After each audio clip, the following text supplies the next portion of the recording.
start fighting a punch, you can grab your head, and they just literally pull you down like this. They could punch, they could squeeze, you know, they could do a lot of different things. So if you're not sure how to escape this position, you could find it very difficult to win from here. Luckily in Jiu-Jitsu, nobody grabs like that because they escape it super easy when you know it. If I'm flat, I feel all his weight on me. That's not what I want. So step one, you turn to your side and you want to make sure that your right elbow is right on the floor inside the hip here. So that's step one, putting that elbow to the hip. Step two, with my free hand that's behind, I'm gonna make a frame, and sometimes it's easier to grab here, sometimes it's easier to go inside. I'm gonna reinforce my arm. Notice my elbow is still here on the floor. So if he tries to pull my elbow up, use your left hand, see if you can pull my elbow up. Like left hand, let go, grab my bottom elbow, pull it up. No, I'm not gonna let him, right? I don't want to give up this position. Once I have here, keep holding the headlock again. Yep, step three, I'm gonna slide away my hips and my shoulder a little bit. Hips and shoulder, pushing his head back. And the way I'm gonna balance him is bring both legs up, hug his leg, and push him straight to the ground and get the top position here. If he's still holding on to me, right, he's holding on to me really tight, I could punch him in the face to make him let go, right? A lot of people will say in Jiu-Jitsu you shouldn't punch. You can't though, right? You can't lift his dang, he lets go, let go, perfect. Now I can get him out. So one more time. So the first thing I want to do is turn to my side, hide my elbow.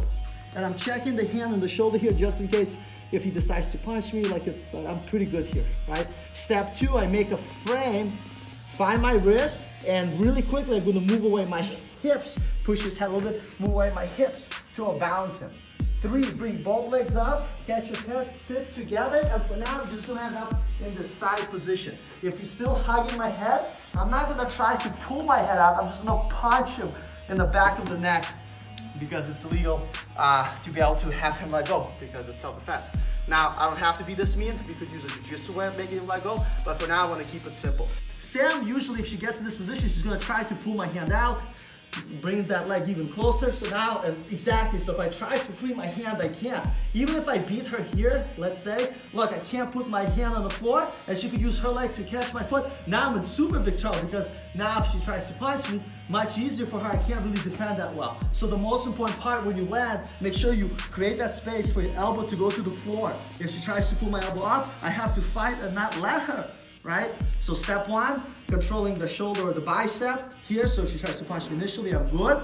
Step two, make your frame, reinforce your frame with your right hand. My elbow's still on the floor.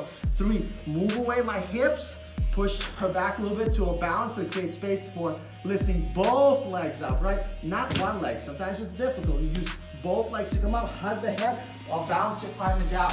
If your partner is still holding on to your head here, just remember in the fight, you could bang, smash, smash, smash. We'll talk about the jiu-jitsu way of letting your partner go because it's much nicer, but for now, just know you could punch your partner at will. Okay, thank you, Sam. So everybody, let's grab a partner. Let's do it. 1, 2, 3. Another situation though, let's have you lay down here. Let's say he goes for the first escape. He puts his elbow to the floor, make a frame, reinforce your frame, move your hips away.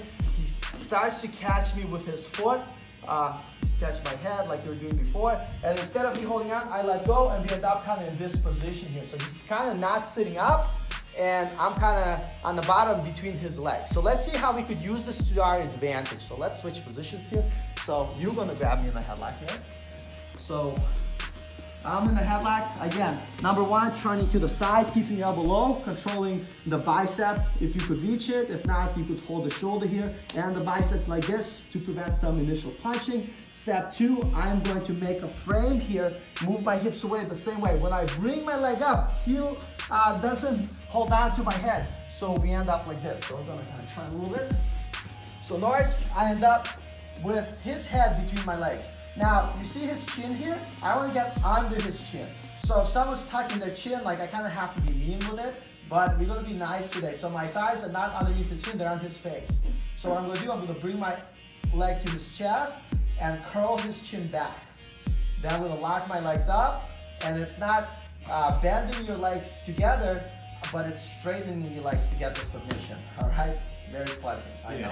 So again, if you're here on the face, You could squeeze in the face, you're probably just gonna get annoyed.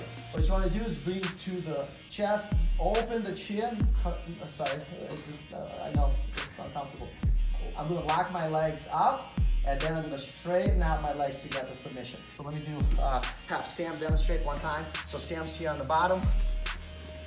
Right, I got Sam in the headlock here. Again, notice how she already starts on her side, right? You never want to be flat on your back because it makes my job much easier. And if you're flat on your back, like she lays down, any weight I put on top of her will influence her diaphragm a lot more than if she turns to the side and makes the frame here. Now, breathing wise, she's more comfortable, right? She has that frame, she moves her hips away, she brings that leg in front of my face. When she pulls me back, right, I do something like this, right? So if she is already under my chin, from here, she should just keep her legs locked and squeeze to catch me, right? But if my chin is a little bit tucked in, she could bring the thigh to the chest, open my neck up, lock her legs again, and squeeze by straight everything out. So let's give it a try, guys. 1, 2, 3.